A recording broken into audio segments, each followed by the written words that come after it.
नमस्कार, आप देखना शुरू कर चुके हैं संतोष निदर्दी फैन यूट्यूब चैनल। हमारे चैनल पर पहली बार आए हैं तो चैनल को सब्सक्राइब कर ले। फेसबुक पेज पे देख रहे हैं तो पेज को फॉलो कर ले ताकि सारी अपडेट आप सबों को मिलता रहेगा। दोस्तों, भविष्यवाणी पहले ही हो चुकी है कि मोदी 5 साल का कार्यकाल पूरा नहीं कर पाएंगे। भविष्यवाणी के आगे जब जब हम इस घटनाओं को एक दूसरे से जोड़ते हैं तो मालूम चलता है कि भविष्यवाणी यूं ही नहीं है। दोस्तों, परिस्थितियां भी मोदी के चाल चली बेला की तरफ इशारा कर रही है। 24 नवंबर का दिन बिहार में बहुत हद तक आगे की तस्वीर को साफ कर देगा, क्योंकि ऐसी चर्चा है कि इसी दिन पटना में जमीयत उलेमा ए हिंद की रैली में नीतीश कुमार शामिल हो सकते हैं।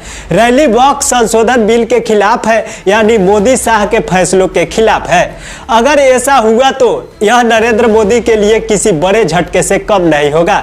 बैसाखियों के सहारे सरकार चलाने वाले नरेंद्र मोदी अपनी कुर्सी बचाए रखने के लिए किसी भी हद तक जा सकते हैं, लेकिन मुश्किल यह है कि बिहार उनके हाथों से निकलता जा रहा है। अमित शाह की मनमर्जी अब मोदी का नुकसान करने लगी है। दोस्तों, 29 अक्टूबर से लेकर 1 नवंबर तक उत्तर प्रदेश के राज्यपाल आनंदीबेन पटेल बिहार की राजधानी पटना में थी। क्यों थी, यह बहुत अहम सवाल है। दोस्तों, यह कोई लुपी छुपी तो बात नहीं है कि आनंदीबेन पटेल मोदी जी के भरोसेमंद नेताओं में बेशुमार है। पटना के सियासी गलियारों में चर्चा है कि नाराज नीतीश कुमार को मनाने की कोशिश भी कर रही थी। 7 और 8 नवंबर को जेपी नड्डा पटना में थे, जबकि 13 और 15 नवंबर को नरेंद्र मोदी बिहार दौरे पर। 13 को दरभंगा में और 15 नवंबर को जमुई में है। अब सोचिए, चुनाव झारखंड और महाराष्ट्र में है, लेकिन नरेंद्र मोदी की पसीना बिहार में क्यों बह रही है, जहां चुनाव अभी 1 साल बाद है। दरअसल दोस्तों, नीतीश कुमार मोदी से उतने नाराज नहीं है जितने नाराज वो बिहार के बीजेपी नेताओं और अमित शाह से चल रहे हैं। एक तो नीतीश कुमार शुरू से ही कह रहे हैं कि 2 डिप्टी सीएम का जो फॉर्मूला है वो खत्म कर दीजिए, लेकिन शाह उनकी एक भी नहीं सुन रहे हैं। दूसरी तरफ बिहार को विशेष राज्य का दर्जा भी जो देने की बात चल रही थी वो भी ठंडे बस्ते में पड़ा है। दोस्तों, गिरिराज सिंह का हिंदू स्वाभिमान यात्रा, बीजेपी विधायक हरिभूमि का सीमांचल को केंद्र शासित प्रदेश बनाने की मांग करना और अररिया के बीजेपी सांसद प्रदीप सिंह की मुसलमानों के खिलाफ जहरीला भाषण नीतीश कुमार को और ज्यादा असहज कर दिया।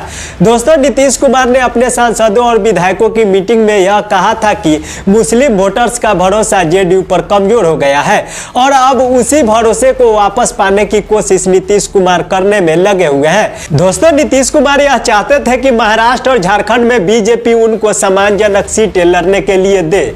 झारखंड में किसी तरह से 2 सीट मिल गई, लेकिन महाराष्ट्र में 0 बटा सन्नाटा। यह बात भी नीतीश कुमार को बहुत चुभ गई। इधर नीतीश कुमार के सबसे करीबी अधिकारी संजीव हंस ईडी के शिकंजे में है। बिहार में बीजेपी का एक खेमा चाहता है कि संजीव हंस के मामले की जांच उसी तरह हो जिस तरह से झारखंड में हेमंत सोरेन के मामले में। दोस्तों, बिहार और है जहां बीजेपी मोदी की प्रचंड आंधी में भी अपना सीएम बना नहीं पाई थी और अगले साल फिर से चुनाव होने वाला है। ऐसे में भारतीय जनता पार्टी की नजर सीएम की कुर्सी पर है और इधर अखिलेश यादव कह रहे हैं कि उनको भरोसा है कि नीतीश कुमार इंडिया में वापस आएंगे। दोस्तों, मीसा भारती दावा कर रही है कि चाचा कभी भी पलट सकते हैं। यह सारे बयान जो है वह नरेंद्र मोदी को बहुत टेंशन में डाले हुए हैं। अब दोस्तों, एक बात पानी की तरफ बिल्कुल साफ है कि 23 नवंबर के नतीजा आते ही शिंदे गुट के कुछ सांसद मातुश्री की तरफ रवाना हो सकते हैं। चंद्रबाबू नायडू भी खफा है और नतीजे के ठीक 24 घंटे बाद पटना में जमीयत की यह रैली, यानी सारी घटनाओं के तार अगर आप जोड़ लीजिए तो मोदी की कुर्सी की खतरा हो सकती है। और इसी वजह से नरेंद्र मोदी ने बिहार के गुनागणित से अमित शाह को पूरी तरह से दूर कर रही है। कुछ दिनों पहले जब संजय जोशी का नाम बीजेपी अध्यक्ष के लिए चला तो नरेंद्र मोदी तो विरोध में थे, लेकिन अमित शाह संजय जोशी के नाम पर सहमत हो गए थे, क्योंकि अमित शाह को अब खुद के भविष्य की चिंता है। कहते हैं कि तभी से मोदी और शाह के संबंधों में पहले जैसी मिठास नहीं बची है। इधर मोदी किसी भी कीमत पर अपनी कुर्सी को खुद से जुदा नहीं होने देना चाहते हैं और यह भी जानते हैं कि अगर शाह को बिहार में दखल देने की छूट दे दी तो नीतीश कुमार साथ छोड़ देंगे।